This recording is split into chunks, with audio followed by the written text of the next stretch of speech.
Hey guys, come with me to get my hair done. I was so tired this Saturday morning that I didn't want to go because the weather wasn't so cold. It was wet and slow.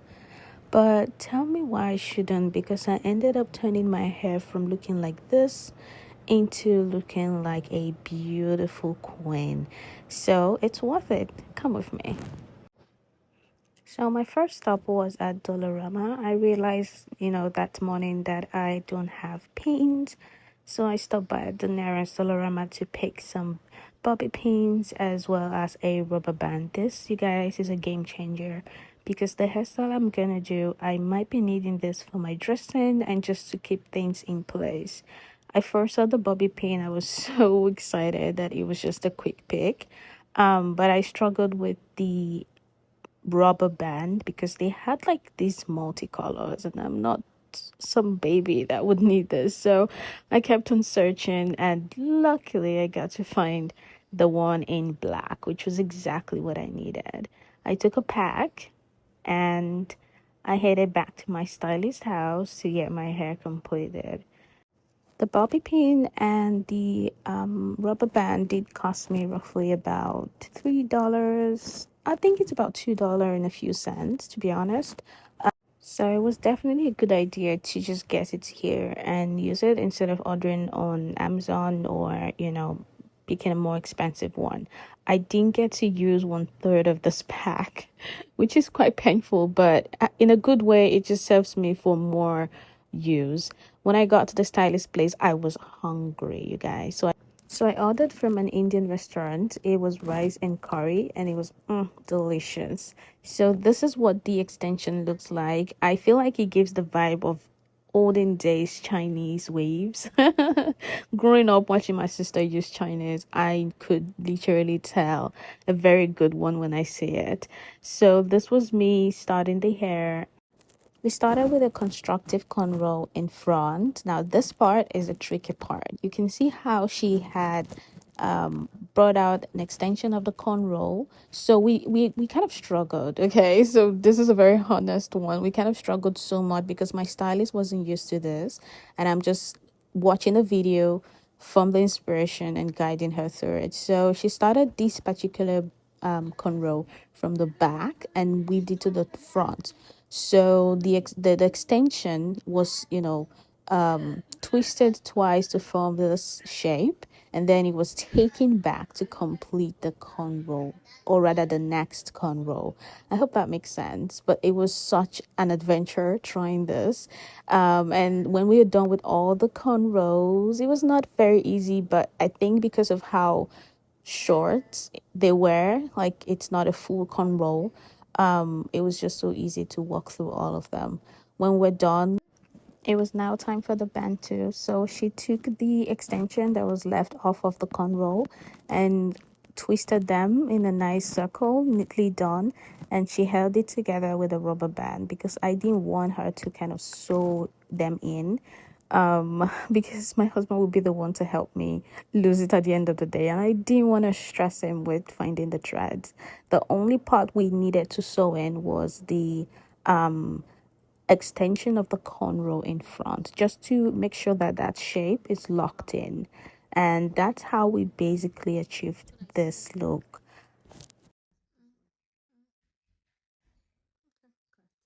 By the time we were done, what started with a wet morning became a very cold night, and I headed home, met hubby, and he decided to take me to KFC where we could have a quick bite because it was too late to make dinner.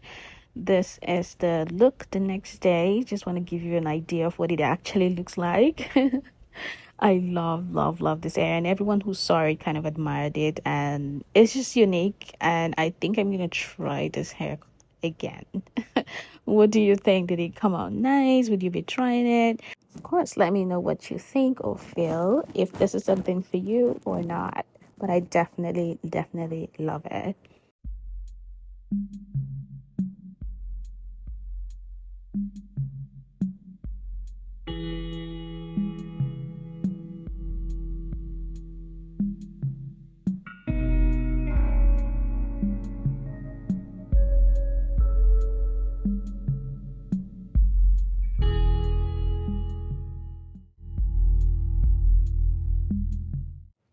Hey guys, it's Sunday evening. Obi and I decided to go on a chai tea date. It was so cool. So we all started church in the morning and decided to go out to just stretch a bit. So we came to this very cute, fancy place. I love the interior, and we ordered this nice chai tea. I wanted to try the famous matcha. Oh, you guys, it's nice, but I don't think it was for me because when I tried it, it wasn't so cool. I'm not sure I understand why it's so hyped. Maybe I can try it again. So if you have better recommendations, please let me know. But I tried the one with strawberry and cream, I think, and no, not for me. Obi did this chai tea and I ended up sharing with him because his turned out better than mine. So if you do have better recommendation on matcha, but for now I will not be trying it again. Maybe you can convince me otherwise, but right now, this is my stand. It's just very nice to have conversations regarding how the week was, the highs and the lows, the next steps, the expectations. At this week, Hobby was on his final phase of his defense, so it was a lot of, talk around his work and just trying to see how we could brainstorm on process excellence, the things he needs to do, the things I need to do to support him, and just learn more. Like, I feel like marriage is more of a conversation. And for effective conversation, one need to have the skill to listen, understand, and know, how to support the other person. And this was just the beauty of just going out of the house and having this wonderful conversation. We ended up coming back home knowing how we want to support each other the following week more, and just being a part of each other's project. I also had certain timelines and goals that I wanted to achieve for the week. So having my husband listen to them and just encouraging me, advising me on how to go about them was such a beautiful experience, and we hope to do this more often. You never know. This is how family traditions get built. Okay, so after this we decided to head home. It's Monday tomorrow, and we cannot wait to see how the week unfolds with all of our plans and strategies and just this new fresh energy to go about our week. We packed up the remaining drink because I said before my matcha didn't turn out good, so we packed it and just went home to see if it would be any better. It's Monday, a fresh start, a new page, and honestly, one of my favorite days of the week, I bet. Today, I'm taking you through something that completely changed the way I approach Mondays, especially as a Christian girly trying to stay focused and purposeful. So let's get into it. Before I touch anything work related, I like to set the tone. Monday isn't just a day, it's the official first day of the week, and how you started kind of determines how much you can accomplish that week. At least that's how I believe it. I start off my Monday by spending about 5 minutes praying and reading a verse. Today's word was from Colossians chapter 3, verse 23, and it says that whatever you do, walk at it with all your heart. You guys, all your heart, as working for the Lord. That really grounds me, and I go ahead and bless the day ahead. I always like to journal, so I journal the task based on priority, and it's more like a brain dump for me. I list out everything that is swirling in my head, all the to-dos. Then I kind of use this method. I don't know if anyone else does it, but it's like a 3-3-3 method. It's called 3 major, 3 medium, and 3 minors. Just like categorizing your task based on the order of priority. It could be more than 3, but this is just like grouping them into major, medium, and minor. That way you don't overdo and you kind of don't underplan, if you get what I mean. Depending on how the pace is, I kind of give it a couple of minutes to do the important task first. Full focus, no calls, no meetings, no notification, no this, no that, right? And then I reset to the other things. It just helped me feel accomplished early, which is a big motivation for me throughout all the days of the week. So if you found this tip helpful, drop a comment and let me know how your Monday routine looks like. I'm happy to learn from you as well. Today is Tuesday, and guess what my role is for the day? I am a personal shopper to the most handsome man in the whole world. Come with me as we get to H&M for some quick picks. So this is the outfit for the day. I was wearing a Shein skirt and an H&M jacket, and I think a white t-shirt inside. It was a very quick drive from the house, and we decided to stop by at H&M because for some reason my husband grows big every month that we had to get new pics. I have no idea why, but he just overgrow his clothes like so frequently, and we have to go shopping. I think it's more like the shirts. I don't know if it's muscle mass increase, but for some weird reasons, all his shirts are so small, and these are shirts that he's got less than 6 months ago. So in a span of 6 months, a lot has happened, and this man just keeps growing bigger and bigger and bigger. I have no idea. But yeah, I'm just focusing on my job as a personal shopper without teasing my client. So this is me picking some really nice pieces for him. And one thing my husband is very good at is color coordination. This man knows his color. So he picks the shades that suit him and he knows what to combine them with. So that gives me a bit of ease. All I have to do is just vet, like, yes, no, proceed, discard, kind of a thing. So this is me sitting down, chilling, making video while he tries the new pics. I think they actually came out nice. I personally love this sleeve on him and how it just like suit his skin tone, accentuate his muscles, and make him feel very comfortable. It's very rich cotton, and I love it.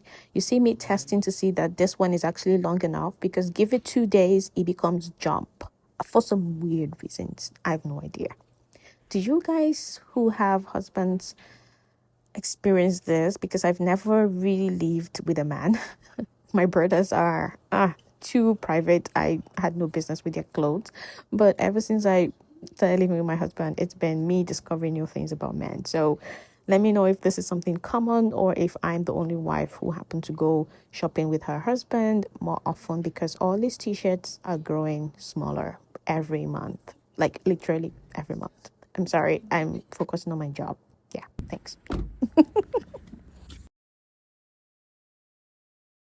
Besties, here's a gentle reminder that not everybody in your life wants you in theirs. Yeah, that's the honest truth. And to be very honest, that's okay. Like, it doesn't mean you're not worthy, right? It doesn't mean you did anything wrong in some cases. It could just mean that that chapter in your story is ended. And that's okay, right? Like, you need to keep going and keep doing good. And if you notice this in your relationship, you just need to understand that it's okay. As a Christian girly, I do have 2 cents, because when I look at the life of Jesus and how he wasn't accepted, that can throw anyone off. But everywhere Jesus went, he still loved, he still forgave, he still worked in purpose. So if you can talk over coffee to fix things, amazing, right? But if not, I'd like you to learn how to apply grace and walk. But make sure you're not closing the door behind you. You're not for everyone, and not everyone is for your calling. So you have to learn how to apply grace. God sometimes remove people for a reason. You have to trust the pruning, you have to trust the healing, the growth, and you have to keep shining regardless, right? Some losses are God's redirections. That's how I sometimes see things, right? And this is how you can live your life even when people no longer want you in theirs. Remember who you are. You're loved, you're chosen, you're called. One of my favorite passages is just the reminder that I was loved even before I was even born. Okay, so their rejection of you shouldn't change your identity. It doesn't have the power to. God didn't put that power in their hands. So keep showing up for yourself, keep growing, keep healing. Okay, it's okay to admit that you're healing. Keep glowing, keep doing the things that God requires you to do. You don't stop because they walked away. I'd also like to remind you that let God fill the gap, okay? When people leave, sometimes there's a vacuum. Let God fill it. Let God stay, okay? His presence never fades, even in the silence, even when everyone is gone. God is so sufficient to not just fill the gap, but to make things all right. You're loved. You're still on purpose. You're enough. So chin up. You've got heaven's backing and you're certainly enough. I hope you remember this today and I hope you stay beautiful. Have a wonderful one. Bye. And that brings me to the end of this week's vlog. I hope you had a great time watching. If you are new here, my name is Ami and this is my Instagram handle. Do well to follow, like, and comment, and let's be friends. Thank you. Have a fine week, everyone. See you next week. Bye.